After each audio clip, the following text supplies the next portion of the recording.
noches, les habla Marian de la Fuente. Latinoamérica está en llamas y solo el sentido común puede llegar a extinguir ese incendio rojo que, avivado desde el Foro de Sao Paulo o el Grupo de Puebla, amenaza con reducir a cenizas muchas de nuestras democracias a imagen y semejanza del triunvirato del mal compuesto por Cuba, Venezuela y Nicaragua, y desde la retaguardia Argentina, Bolivia, Brasil y México.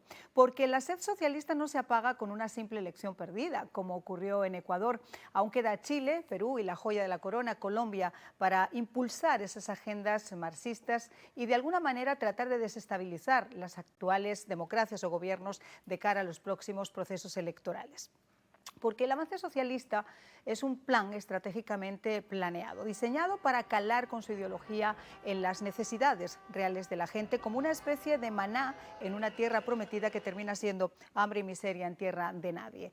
Ese es el verdadero panorama, un conjunto de situaciones muy similares que en distintos países, en distintas sociedades, tienen el mismo modus operandi, el mismo sello, la misma huella, una excusa que sirva para detonar una explosión social, grupos de corte marxista infiltrados en las marchas para crear caos, violencia, chantajear y desestabilizar al gobierno, cuestionar las instituciones, enfrentar a las fuerzas del orden y sacar adelante sus agendas de cara a los próximos comicios.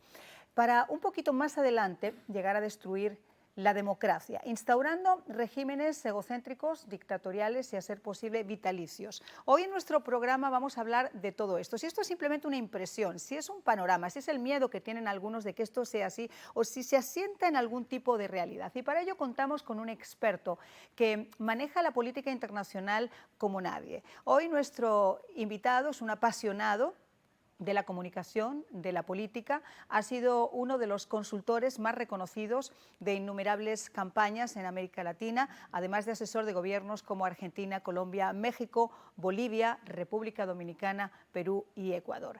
Es además el presidente de la mayor cumbre de comunicación política, la Cumbre Mundial de Comunicación Política, y dirige El Búnker, la primera serie televisiva dedicada íntegramente a la consultoría política. Conferencista, docente, universitario en América y en Europa, tiene más de una docena de libros reconocidos como los mejores en política y en comunicación. Ustedes lo han visto aquí en nuestro programa a través de Skype, pero hoy nuestro espejo brilla con la presencia de Daniel Iboscus. Comenzamos.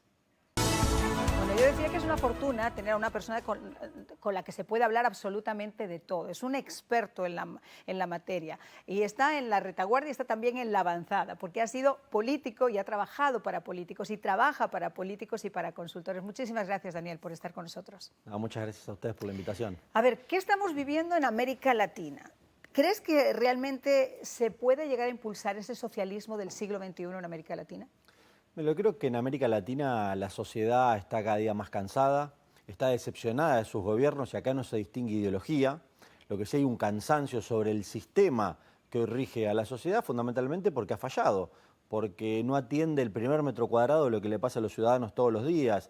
Los que tienen hoy la pandemia ha puesto de relieve y ha hecho exponencial este problema de hartazgo, de cansancio, que también nos lleva a riesgos. Porque cuando hay una desafección de la sociedad, de la política, puede aparecer cualquier tipo de liderazgo. Claro, lo que vemos ahora, populistas, gente que aparece y la gente está harta del político tradicional y empiezan a... Y porque empieza a haber líderes que le dicen a la gente lo que quiere escuchar. No es que hablan de los temas de interés de la gente, sino le dicen lo que quiere escuchar frente a no tener responsabilidades y a gobiernos que la están haciendo muy mal. Entonces, cuando un gobierno lo hace mal, deja espacio para eso. Vemos también en todos estos países una hiperpolarización de ideas, con lo cual es difícil que entre gente externa, porque esta hiperpolarización hace que estés a favor o en contra de alguien. Y lo vemos en Ecuador, pasó con Rafael Correa, lo vemos en Argentina con Cristina Fernández de Kirchner, en México con López Obrador, personajes muy, muy fuertes que hace que aquí mucha en Estados gente... Unidos con Trump. El caso de Trump, que no terminen votando una persona porque le gustan sus ideas, sino por el odio al otro.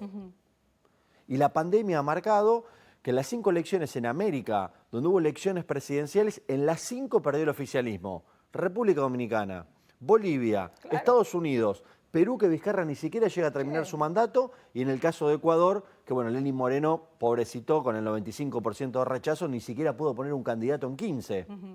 que compitieron en la primera vuelta. A mí me impresionó porque hace poquito estuvo acá dando clases de política y yo decía, ¿cómo es posible que un hombre que tenga esta aceptación popular pueda estar sentando cátedra o tratando de sentar cátedra de política? Pero bueno, eso es anillo de otro costal. Vamos a ir, si te parece, lugar por lugar. Lo que estamos viendo en Venezuela.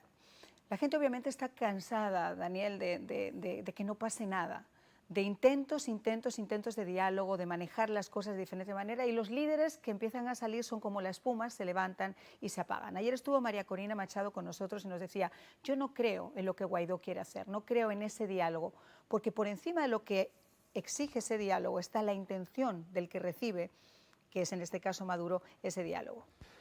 María, en el caso de Venezuela tenemos que hacer un caso aparte. Podemos definir a los países como países democráticos o Venezuela. Venezuela no es un país democrático, no hay elecciones libres, la oposición la tiene muy complicada. ¿Pero por qué? Yo creo que el gran problema es que siguen pensando y tomando a Venezuela como un país donde se pueden ganar elecciones por la vía democrática. Y lamentablemente el esquema y la decisión de Maduro y todo su esquema de poder y de construcción de poder en Venezuela hace que eso no sea una democracia. Con lo cual, si queremos creer que va a haber líderes de oposición que por las urnas cambien esto, es vivir en una burbuja, en una nube, y eso no va a pasar nunca. Definamos que Venezuela no es un sistema democrático, con lo cual hay que buscar salidas distintas, donde haya, sobre todo por parte de la sociedad, sumado a dirigentes que encuentren una agenda común y que los egos personales de querer ser y posicionarse no sean más fuertes que la realidad de lo que vive, sufre y la pasa esa gente. Yo tengo trabajando conmigo hace mucho tiempo a dos chicas venezolanas y uno lo ve y su impotencia, siempre está preocupado por lo que le pasa en su casa a los padres, el no poder salir, la impotencia, el no poder volver, el saber que perdieron la visión de futuro. En Venezuela no hay visión de futuro. En Venezuela todos saben que mañana van a estar peor que hoy. Y esto es lo grave. Claro, y fíjate que ayer una de las cosas que yo también hacía referencia, y lo has tocado tú muy bien con María Corina, yo le decía el problema, y lo he comentado con varios líderes de la oposición. A veces el ponerse una medalla es más importante, como tú dices, que el bien común. Y en esta oposición ha sido así. Yo no creo que exista una oposición en bloque unida frente a un solo enemigo. Yo creo que a veces esa oposición son enemigos entre ellos mismos. Sí, pero eso, volvemos al mismo, eso pasa en todo el mundo. Vamos al caso de Argentina, podemos ir al caso de Ecuador, podemos ir al caso de México. Hay oposición que cada uno, si bien están en contra del régimen, cada uno tiene sus propios intereses y se terminan peleando en la interna antes que mirar quién es el verdadero enemigo. Pero en Venezuela no podemos hablar de oposición. Si no hay democracia, no hay un sistema, no hay transparencia en las elecciones, al que pueda llegar a asomar un poquitito o lo persiguen o lo condicionan o le meten a su familia presa o saben cómo hacer para que no puedas competir. O lo desaparecen. Entonces, volvemos al mismo, no podemos hablar de un encuadre tradicional, el caso de Venezuela. El caso de Venezuela hay que sacarlo aparte, tiene que tener un análisis particular y sobre todo pensar en la gente, los venezolanos que la están pasando muy mal hace muchos años. Y entender además que ya no es simplemente una tiranía, un régimen tiránico, es un narco-régimen, porque la parte del narcotráfico, y lo hemos visto hoy con el supuesto asesinato de Santrich, toma muchísimo peso. Pero vamos a irnos a Colombia, lo que está ocurriendo en Colombia en este momento. Hartazgo de la gente, cansancio de que las cosas no funcionen, la pandemia que ha influido muchísimo, pero esa infiltración en todas esas marchas que, como yo decía, tienen un sello muy particular que hemos visto en Santiago de Chile, hemos visto en Barcelona, hemos visto aquí incluso en las manifestaciones de Black Lives Matter o de Antifa. Ese es un sello muy particular, es como que te dejen las huellas dactilares.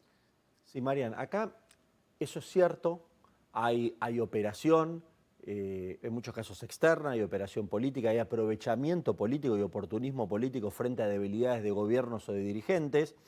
Lo que también es cierto es que ¿cómo funciona esto? Hay una sociedad que está cansada, lo decíamos al principio, ¿no? Que está podrida, que no soporta más este sistema y que la pandemia lo potenció. Ahora, si los que nos gobiernan a un ámbito y un ambiente de combustión le prenden un fósforo, eso explota. Y en el caso de Colombia, el presidente Duque, cuando presenta en plena pandemia un aumento de impuestos, desata una crisis sin precedentes.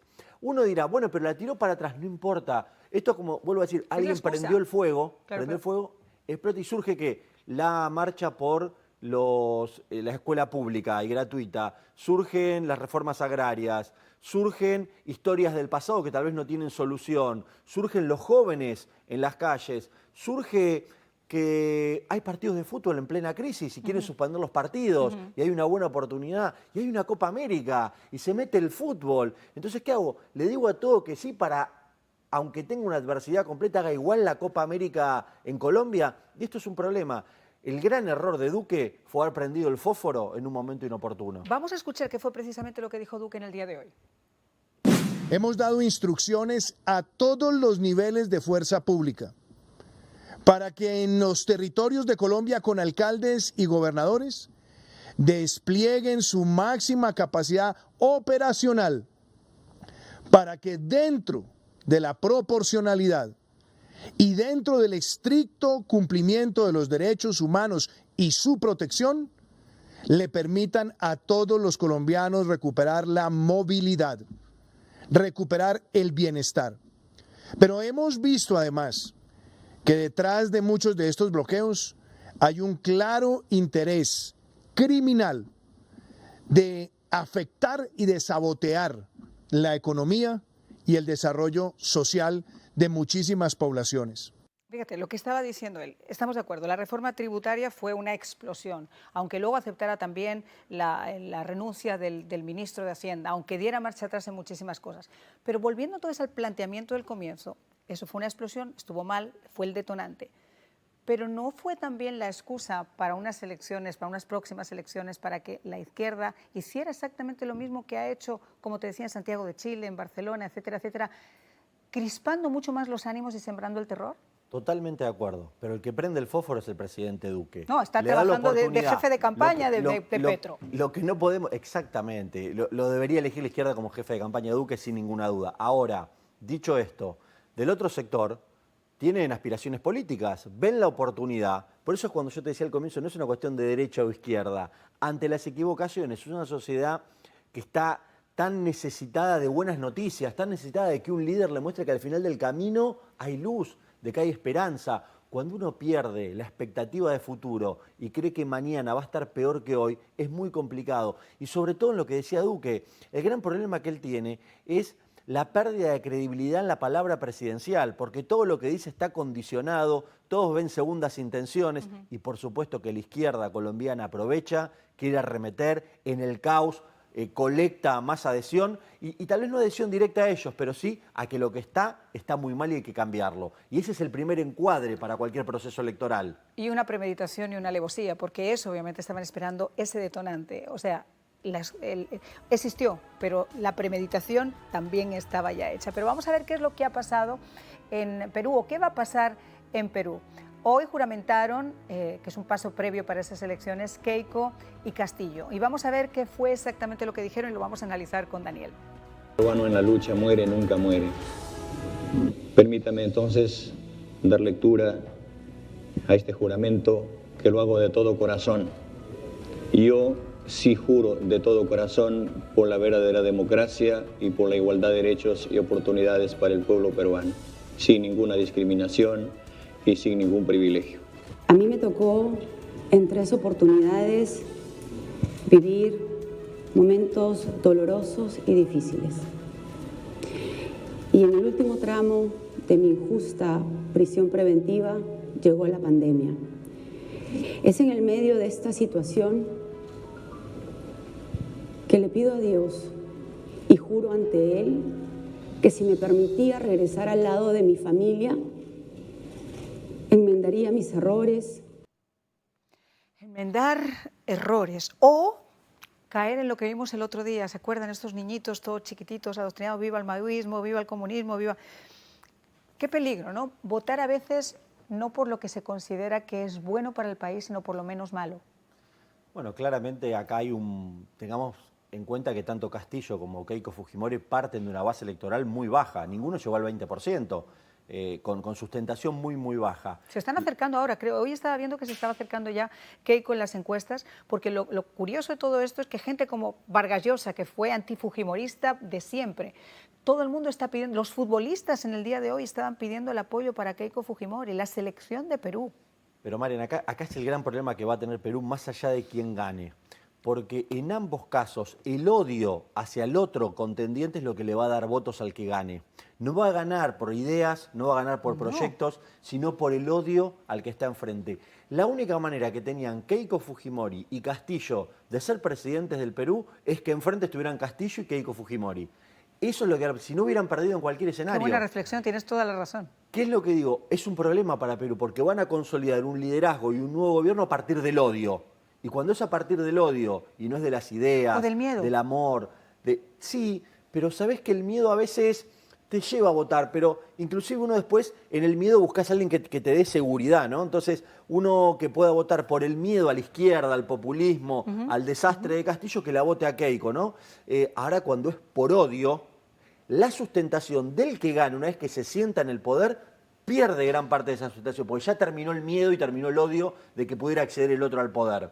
Claro, porque el miedo es un catalizador inmenso. La gente tiene miedo a que regrese Tupac Amaru, Sendero Luminoso, los grupos más de izquierda radical, marxistas, y esas imágenes que pasaron el otro día a bombo y platillo realmente, o sea, asustan. Yo no creo que la sociedad peruana pueda regresar a esa locura.